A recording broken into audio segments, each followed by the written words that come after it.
Welcome to the Talkin VAWLS Network. My name is Boogie Bentley. Wanted to drop another video and continue to talk about recruiting because there's a lot of interesting news out there that I wanted to bring to the channel and discuss with you guys. Of course, I made the video this morning talking about five-star defensive lineman Williams Nwaneri as he approaches his decision on Monday. A lot of interesting stuff in that video, particularly about NIL in the state of Missouri. If you missed it, go back and check it out. I even talked a little bit about Rodney Garner. Is it fair to question what he's done so far in the class of 24? And I know we got a long way to go. It's all about how you close. It's not necessarily about July and August. We will see how Coach Garner does. You guys know my respect for Coach G. I think he's one of the best on this coaching staff, but I think it's fair to question how his lack of success so far in the class of 24. We're going to continue to follow and see how we wrap things up. On the flip side of that, we talk about recruiting on the offensive line, a guy that we've all criticized at one point or another, and I think it really goes back to the year with Francis Mauigoa, right? Lucas Simmons, Stanton Ramel. We lost three of the four big tackles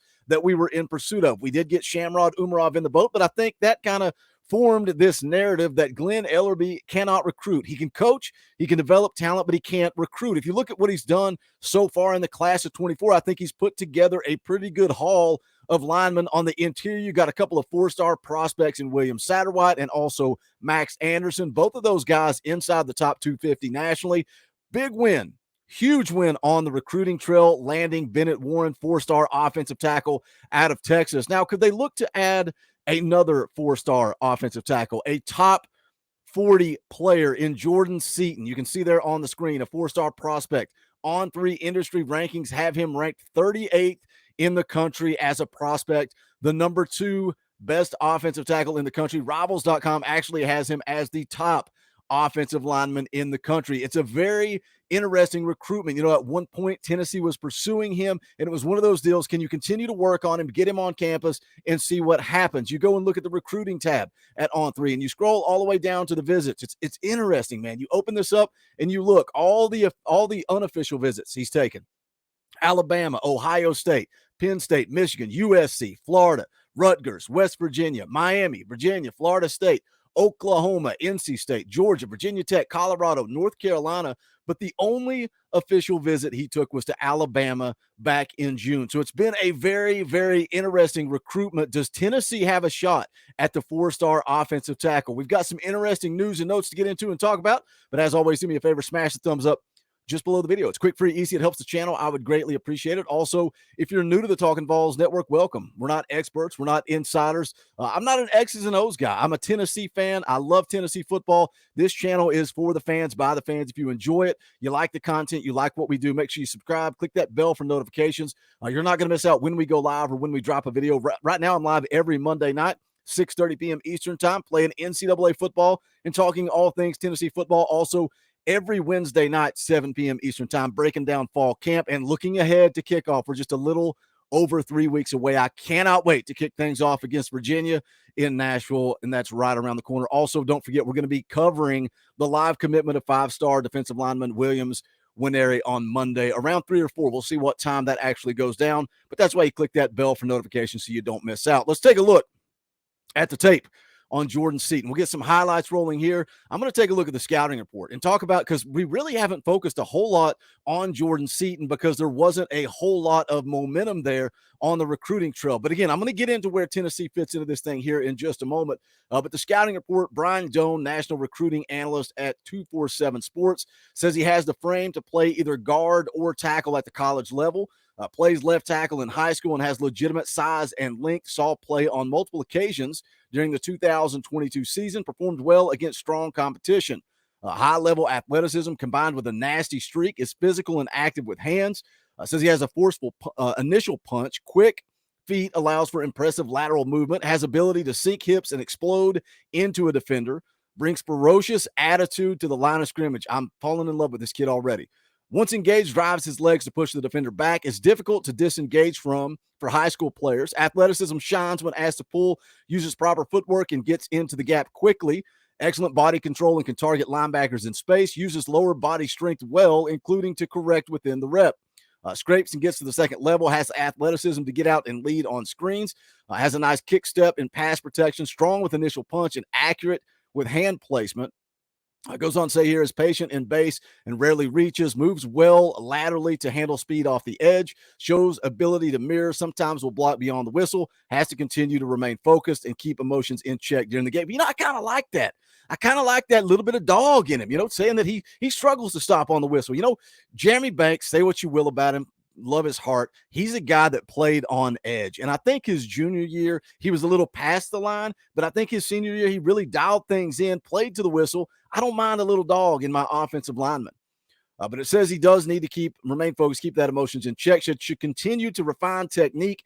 Adding upper body strength is important, can play early at a top 20 program, and can be an early NFL draft pick. So where does Tennessee fit into this thing? Where is Tennessee at with Jordan Seaton? Because again, said earlier, Tennessee was in the mix. They were recruiting him, trying to get him on campus. That didn't happen, and the conversations seemed to stop. But just earlier this week on VolQuest, Austin Price made the comment that Jordan Seaton had actually reached back out to Tennessee, made a few phone calls, wanted to open things back up. Now, something worth noting, something that is interesting to this recruitment is Jordan Seaton plays at IMG Academy in Florida.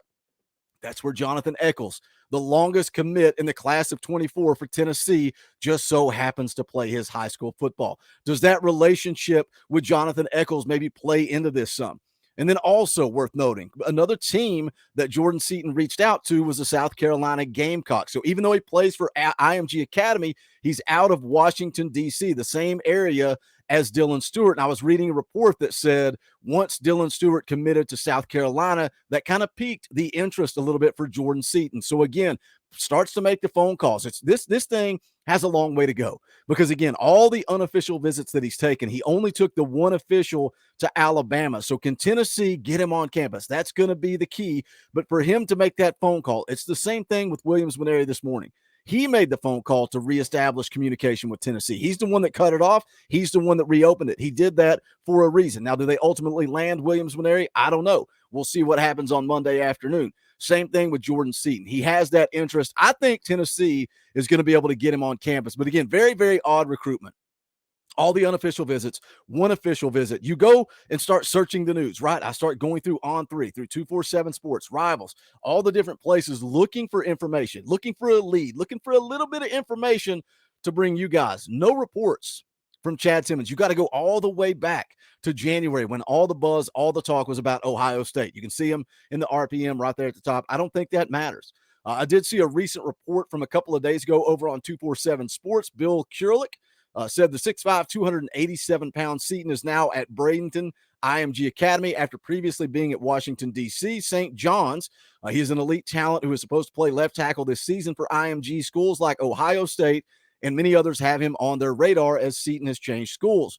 Said he made just one official in June at Alabama and has not yet decided to schedule his other official visit. So I think that's going to be the key. Can Tennessee get him on campus this upcoming season? Steve Wiltfong saw where he said back in July, he mentioned Seaton and Tennessee. And he said that's a relationship.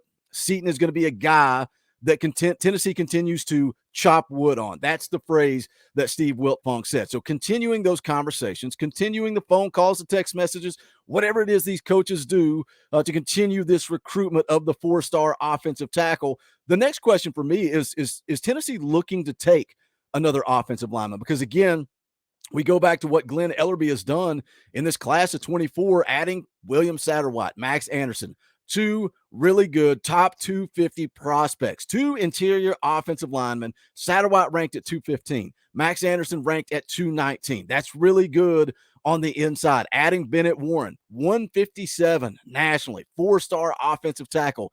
Huge win. That was such a huge win on the recruiting trail. Outside of that, you've got Gage Ginther, a three-star that a lot of people are saying is underrated. A lot of guys think he's going to be receiving a bump this fall as the world kind of takes notice of what Gage Ginther can do out there in Colorado. You've also got a three-star offensive tackle in Jesse Perry. So Tennessee has three offensive tackles already committed in the class of 24. Are they willing to take one more? Or do you see one of those situations where a guy gets processed out? I don't know. We are going to see. We're going to continue to follow it, but it's worth talking about. It's worth bringing your way because Jordan Seaton is the 38th best player in the country, according to the On3 industry rankings. And that's how we move the needle and we get into that top 5. I want to hear from you guys. Jump into the comment section. Let me know your thoughts. I'm giving away a free t-shirt. I've said it in the last couple of videos. You got to become a member of the channel. Hit the join button down below for as little as $1.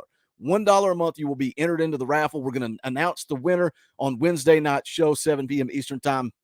So make sure you're here for that. But continue to keep those memberships coming in. I would appreciate it. Also, make sure you guys smash the thumbs up on the way out the door and go check out that merch. Bonfire.com/store/Talkin VAWLS. And I appreciate the support. Thank you to all the members. Thank you to everybody that just tunes in. Whether you comment, like the video, whatever the case may be, I appreciate you guys supporting this channel. You give me the opportunity to wake up every single day, jump on here and talk about Tennessee football, and I'm grateful for that. I'm excited, ready to kick things off. The football season is the best time of year, man, when we start doing those fan call-in shows, post-game shows, all that type of stuff. I'm excited for it. But that's going to do it for this one. This is the Talkin VAWLS Network. My name is Boogie Bentley. Go Big Orange.